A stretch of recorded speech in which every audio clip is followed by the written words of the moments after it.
look like you need to. You got them, Coach. All right. Thank you, Coach. More than anything else, I appreciate the opportunity of being able to speak to you guys. And I don't know what kind of, I've just been really blessed with a lot of good players, but more than anything else, I don't know what kind of speaker I am, but I'll just try to be as authentic and transparent as I can. But as Coach said, though, you know, I grew up, I was probably a better football player than I was a baseball player, but I had a little bit more success at my school at, you know, playing baseball or coaching baseball for that matter, but more than anything else. So I have contacts with Coach Garner, coached against him, coached against Coach Owen, Bill Regal. I worked a spring with him. I don't even know if he knew that. I worked with him at a high school when I was a very, very young coach. And I got 2 kids. My daughter got married 2 years ago, and her husband's a football coach at Central right across the river from us. So I have a very strong football background more than anything else. So it's a great opportunity. I'm just going to talk to you a little bit about, you know, the difference maybe in being ordinary and then being a winner and then basically being a champion more than anything else. And I hope you guys know that, you know, on a game day that you're basically, I know you geared up, you got your juices flowing and things like that, but I really, really enjoy football. I really probably don't like football. I love football. If you watched the game last night, you saw that, you know, the Stanford Cardinals and stuff like that, but Washington, nobody believed that Washington was going to win except probably themselves. But I guarantee you, as the game got going, you know, finally the Stanford, you know, people finally realized that too. But more than anything else, I'm going to talk to you a little bit about concepts that we have at our program. And it all starts when you walk in our locker room and on our door. On our outside door, we have a sign that says no crybabies allowed.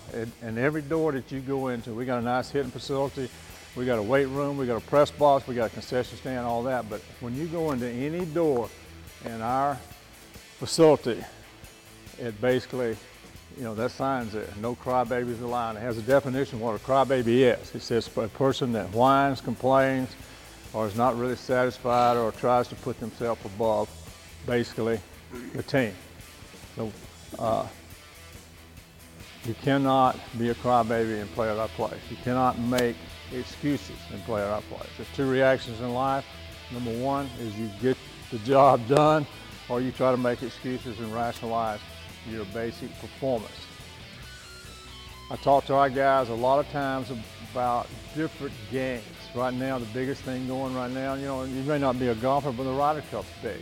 You know, I'll tape stuff like that in short term. I'll tape. One of the favorite things that I have is November 30th, 2003. Patriots are playing the Indianapolis Colts at RCA Stadium.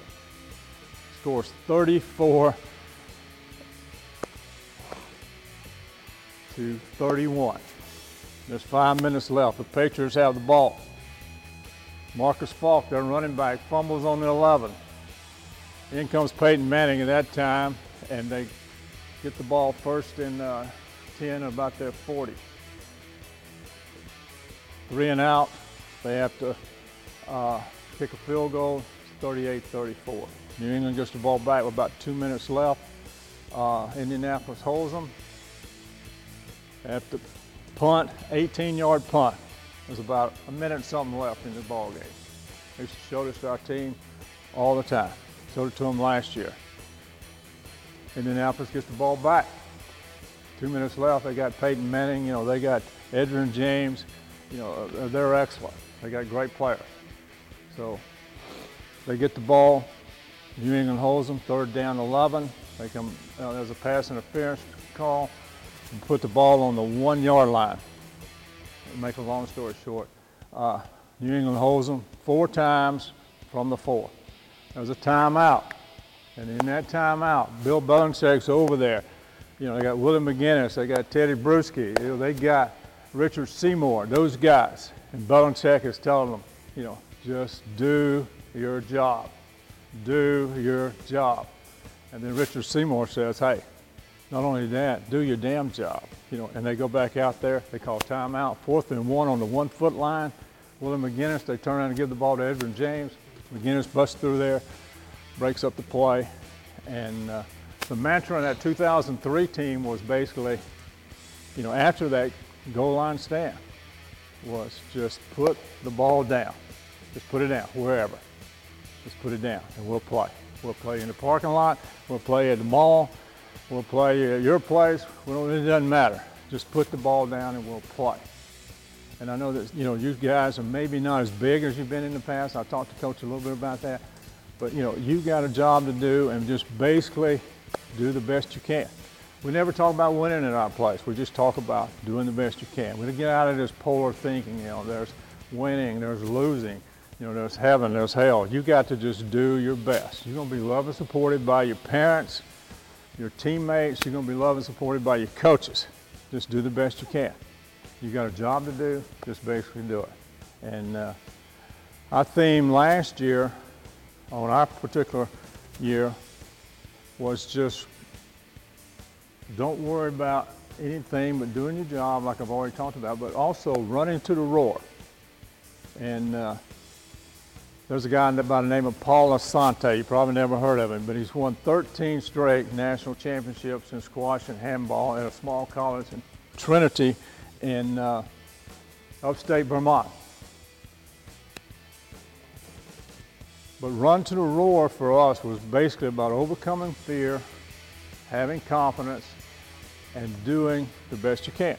But anyway, imagine yourself in Africa, in the savannas, and what happens in the jungle as these lions get older. And as they get older, they basically start to lose their teeth. You can't run as fast as they used to. They can't go get the hyenas, the antelopes, and things like that.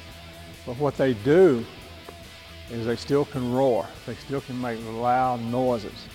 And so these large lions will get up on cliffs, they'll walk down, and they'll start roaring. And the antelopes will see them and start taking off and running away. And what happens is those older lions, talk to the younger lions. They got the younger lions sequestered, positioned out in the jungle, in the brush and things like that, and they'll run right into the younger lions, and of course they get devoured and things like that. So the principle that we had, though, was basically you're never going to get any better by running away from your fears, running away from your responsibility, running away from being a good person, running away from being who the coaches want you to be. You got a job to do, you got a responsibility, you're connected to a team. The team is the most important thing.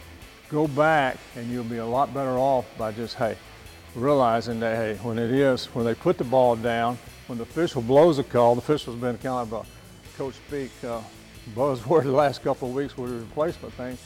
But you got to make sure that you cannot rationalize or make any excuses. So don't run away, but basically run back to your responsibility along those lines. Another thing that, when you walk out of our locker room, 2 signs on our locker room when you walk out. Number 1's on the right. It says that no person can successfully perform in a manner that's inconsistent with the way they see themselves. No person can consistently perform. That's just, however you see yourself is the way that you're going to play. If you don't think that you're going to get the job done, somehow you'll mentally sabotage yourself where you're not going to get it done. So you've got to make sure that you're basically visualizing yourself doing the proper things, doing good things along those lines. And the other one we have talks about it's a spiritual thing. And my faith is very important to me, and sometimes, I'm not perfect by any stretch of imagination, but it's Luke 2:52 is on the other side. It said that Jesus grew in wisdom, in stature, and in favor of God and men. That's what it says. Coaches are giving you responsibility. We have a saying there, you can never ever get better until you get smarter. They're giving you, scouting reports. They're giving you, stat sheets, things like this. You know what you're supposed to do on this particular play. You know what particular team you're supposed to be on when they yell the kickoff team, or they yell extra point team, or first defense, or maybe they're putting in a pass prevent right before the half, or whatever. It's a short goal line situation, offensively or defensively. All you people have got your roles along those lines. But I don't care who you are, the people that keep playing, number one, they're athletic. Number two, they got great character. They got passion for what they do. You want to be focused tonight, you love what you do, and you're committed to what you're doing, committing to the job that you're doing. And the coaches have given you responsibilities to do, so you got to get smarter. Also tell our kids, there's a couple things that'll follow you around the rest of your life, and that's your high school transcript and your SAT scores. So those things are not going away either, excuse me. Just want to make sure you're awake. But anyway, the whole point is you got to get smarter to get better. So that's wisdom. Stature, that means you got to be strong. You're playing a physical game where you're colliding into people. You cannot. The competition in the game is so fast, it's getting so much faster, the athletes are so much better. You got to make sure that you are lifting all the time. You're getting stronger all the time. You cannot miss workouts. The game, you saw the lick last night. I don't know if you saw that kid for Cleveland got hit last night. Got knocked his headgear flying off and things like that.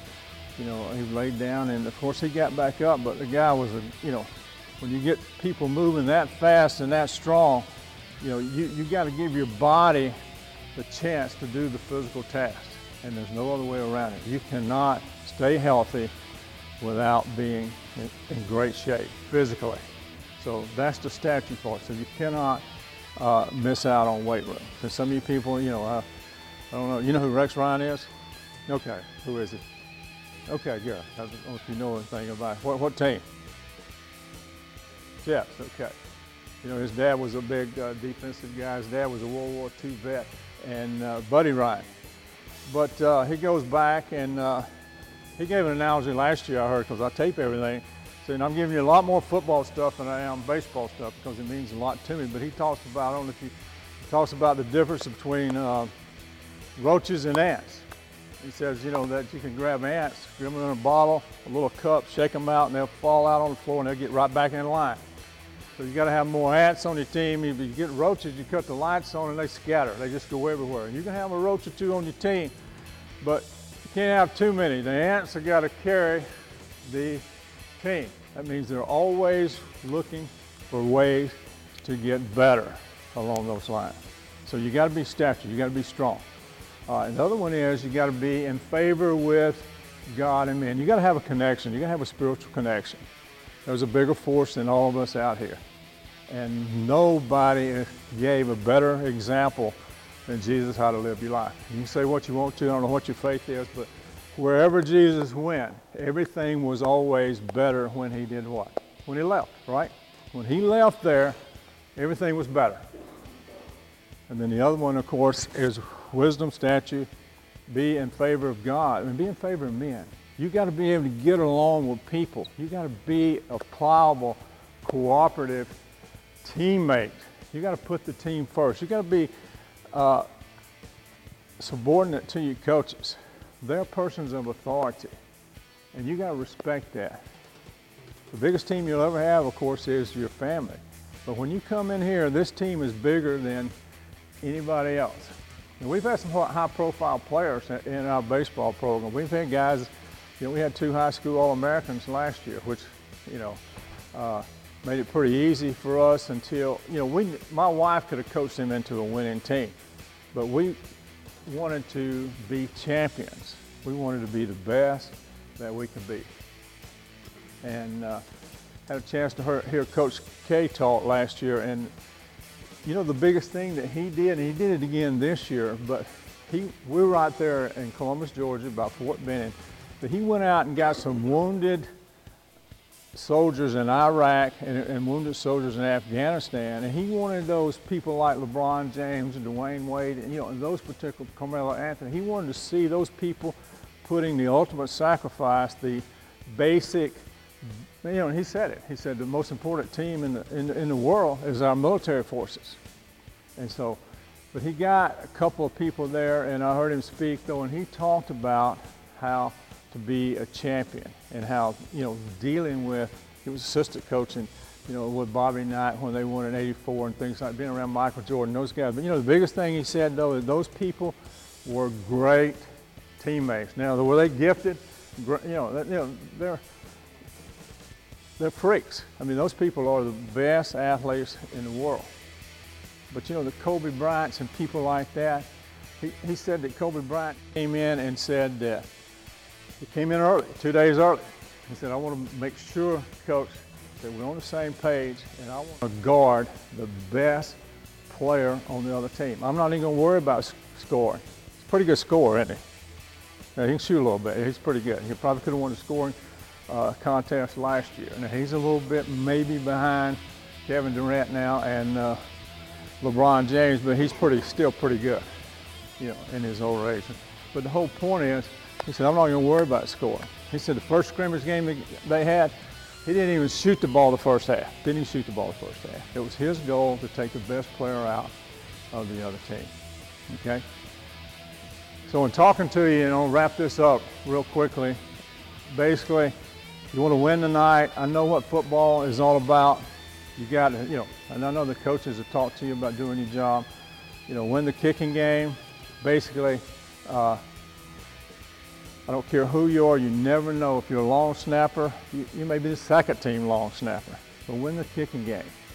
On defense, keep the ball inside of you. No big passes over the top, no explosive plays. I used to tell our guys, number one, you got to leverage the formation, then you got to leverage the ball. You got to keep it inside. We got to tackle well. We got to know our assignments. We got to do this. We got to do that. But the main thing is just do your job. And the coaches, hey, they're excellent. I know. I've been around those guys, and I know that they know what they're doing. But you guys, may not be as big as the other team. You're playing Rutherford tonight. Hey, they may not be as good as they are, but I was telling Coach that I've been coaching a long time, but they got a good program. I'd rather play an upstart team any day than a team that's got rich tradition and they got coaches that have been there a long time and they know how to win. So a program team, is like the Floridas and the Alabamas and the LSUs, okay? I used to tell them too that the cross dressers are gone now. You got to go in and play the real boys. It starts tonight. But but you're good too. So it's going to be a competitive game, and you guys know what you got up against you.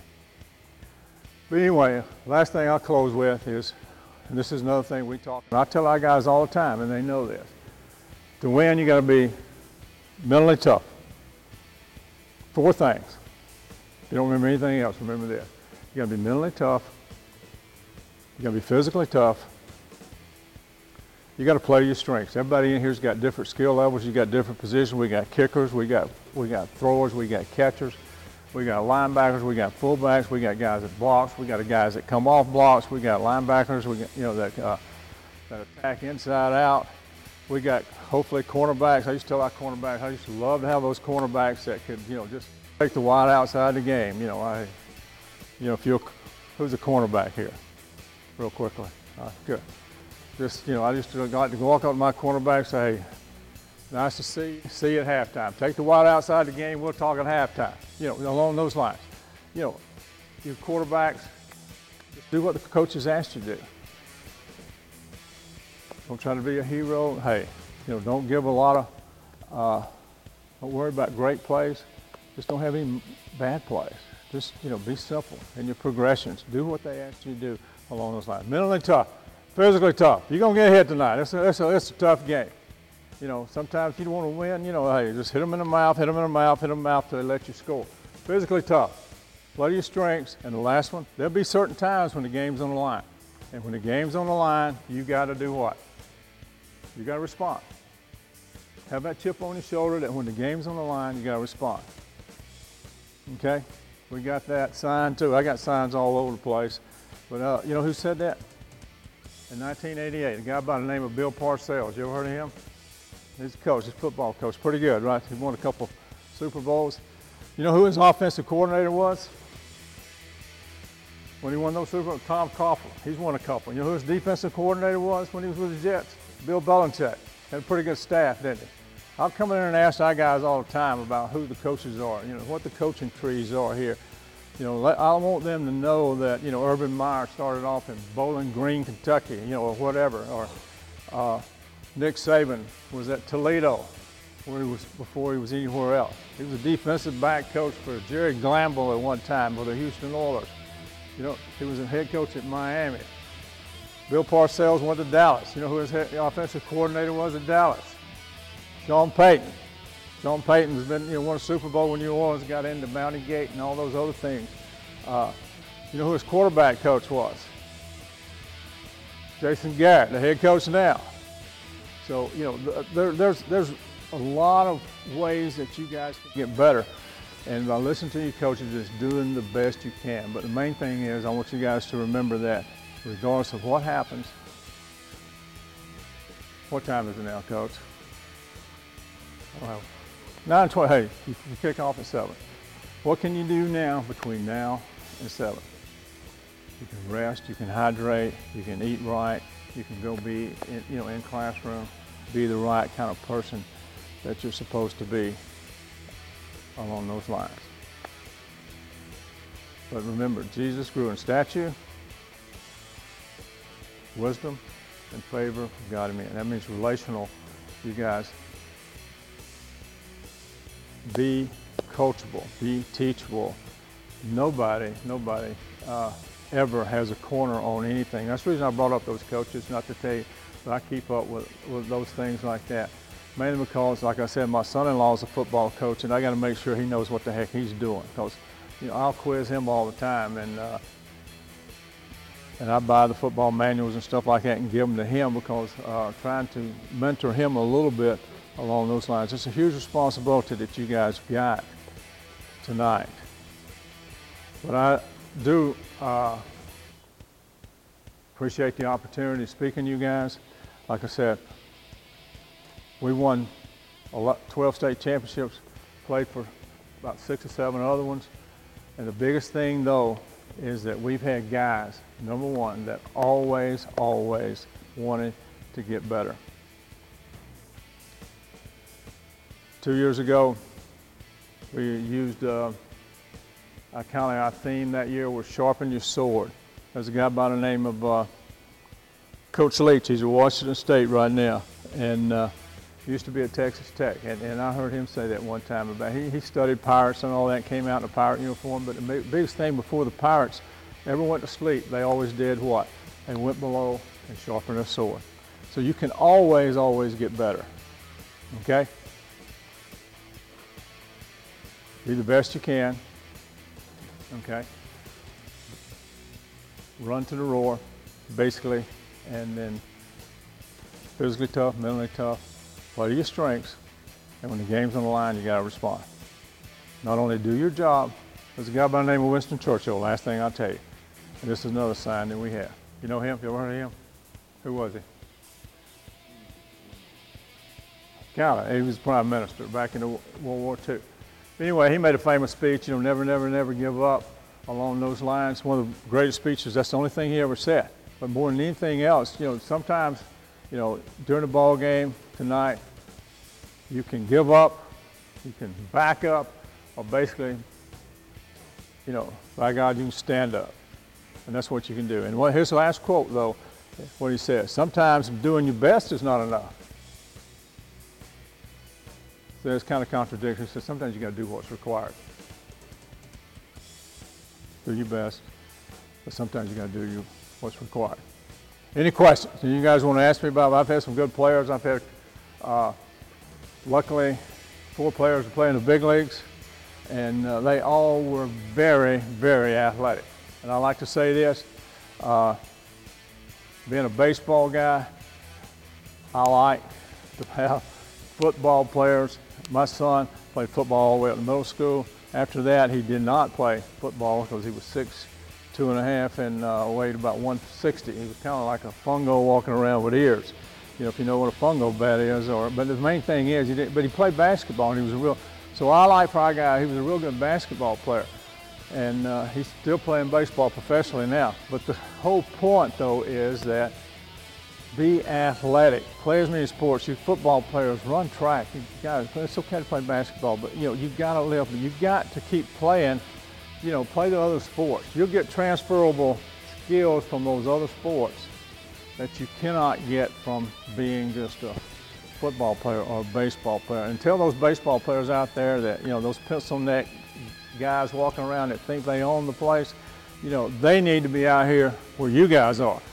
Getting the hell knocked out of them from time to time and having to get up and going out there. So I appreciate the opportunity. I want you guys to, if you don't have any questions to ask me, coaches or whatever, I appreciate the opportunity. I don't know if you guys want to say anything, but I just happened to be down here spending some recreational time. I am retired from teaching, but I still coach baseball. That's the only sport. But I really, really go back to my football roots, and I enjoy some of my football competitors and football buddies, but more than anything else, I enjoy watching football. Like I told you before, I don't like football, basically. I love football. So good luck tonight, and I appreciate the opportunity. Thank you. Thank you. Thank you.